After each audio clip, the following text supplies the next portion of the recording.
So for today's recipe, we're going to be using white wraps. You can really use any, whole wheat seeded. I quite like. They have a little bit of different texture. We're going to be using some mushrooms, handful of mushrooms. We've got some tomato ketchup. Now we're going to be pairing that with some paprika and chili powder to make a homemade, healthy sort of chili sauce. And you can of course use low sodium and low sugar variants of tomato ketchup.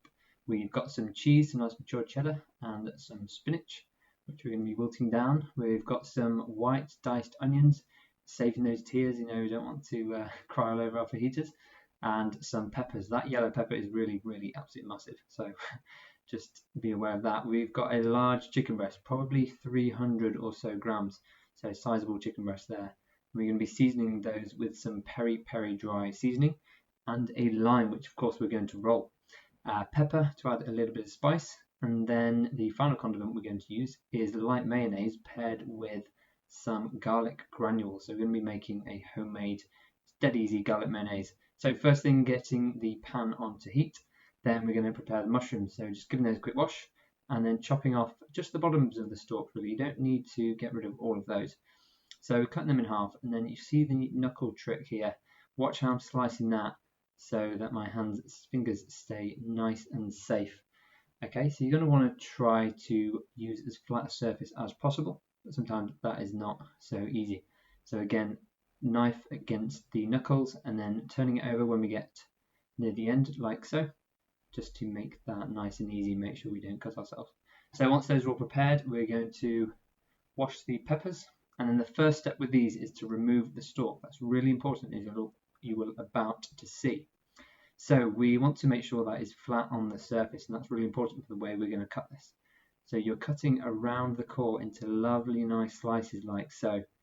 This means you basically avoid all of the seeds and all of the white of the inside of the pepper, and you just end up with lovely slices of pepper that you can then cut into smaller chunks. So the last slice can be a little bit difficult, but just make sure you miss all of that white. So much faff is saved here. You can cut around the bottom of the pepper, there's just a few bits there, but that just saves you so much time. Then we're going to use the knuckle trick again to chop up these slices of pepper nice and thinly so they cook very, very quickly. And of course they have a greater surface area that allows us to make them absolutely delicious. Taste really good. So again, chopping off the stalk, then we're going around the edges like so. So easy. This saves me so much time preparing peppers, and then we're chopping those up.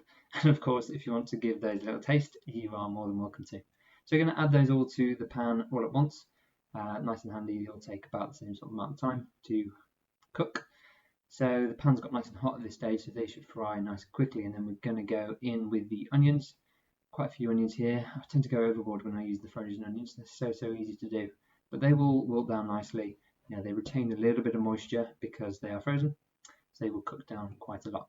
So with the lime, we want to give that a good roll before we use it. Again, just checking the squishiness there, because we want to be getting the most juice from that as possible so we can add as much flavour to the dish as possible. So just have a look at that.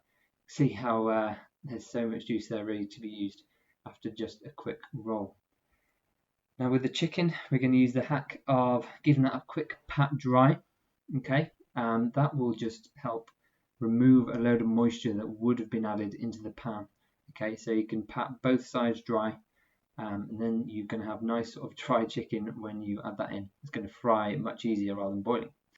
To thinly slice the chicken, we're going to cut it down the thickness of the breast like so. Then we have two, they should really be even slices, but it can't be perfect. And then we're going to use the knuckle technique again and just cut really nice thin pieces of chicken here. See how I'm holding the blade, see how I'm using the knuckles to make sure I don't cut myself.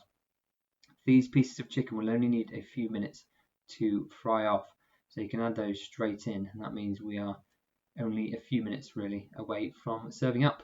So give that a nice mix. You want to make sure the chicken is on the surface of the pan if possible to get a really nice colour to them. Then we're going to prepare the condiments whilst that all fries off. So first up, we've got a couple of ramekins, we've got the light mayonnaise, the garlic granules, and then the tomato ketchup with the paprika and the chili powder. So we're adding about healthy couple of teaspoons of the mayonnaise into a ramekin.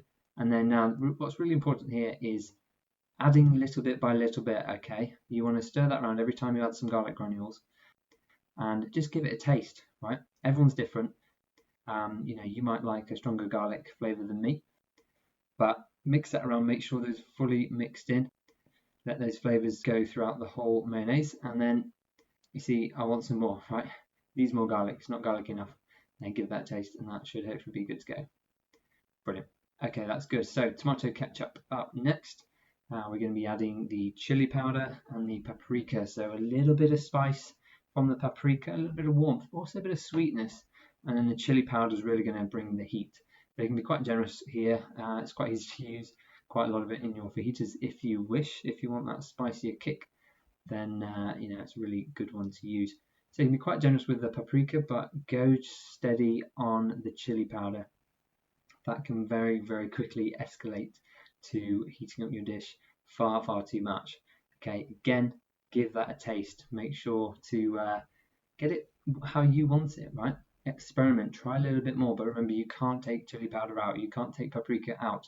So add it little bit by little bit and make sure you're happy with the final result. So I've added some more of the spices in there. That is so good that it's got a two-handed thumbs up. So we're going to grate some cheese to go in right at the end.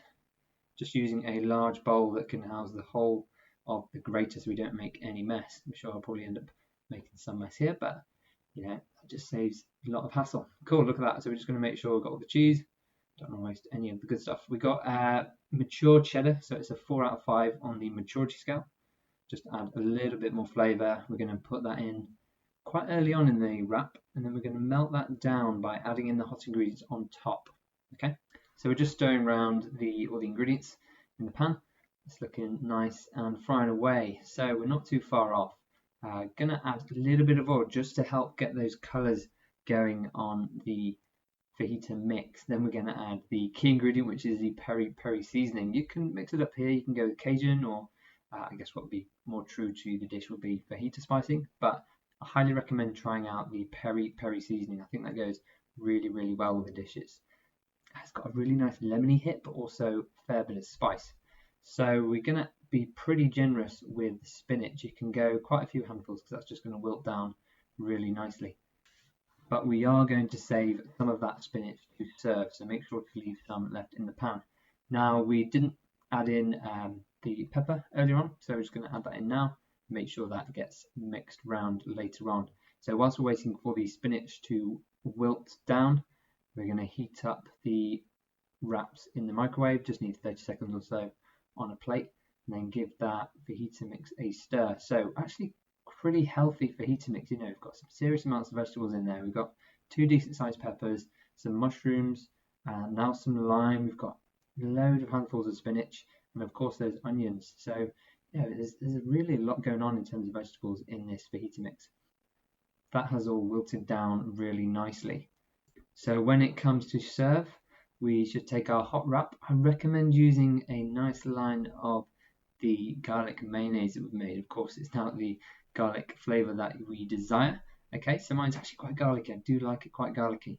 So I've got a nice line of that through the middle because we're going to wrap it around that middle. So of course, those sauces there will be in every single bite of the fajita.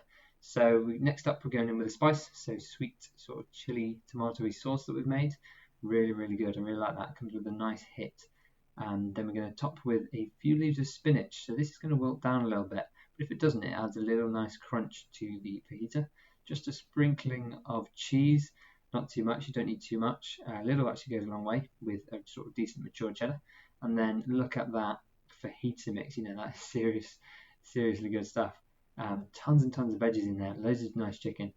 And we are away. Just plate up however much you want. Don't be too ambitious at this stage, because that will impede your ability to actually wrap the wrap. But I do have a technique to share with you now. So I'm just going to add a flash of lime. A little splash of lime will just help elevate that dish, cut through all the spice. Fresh fragrancy is dead nice. So we're going to fold up from the bottom. That means that it's not going to fall out when you pick it up later on. then we go on the right side and then the left side.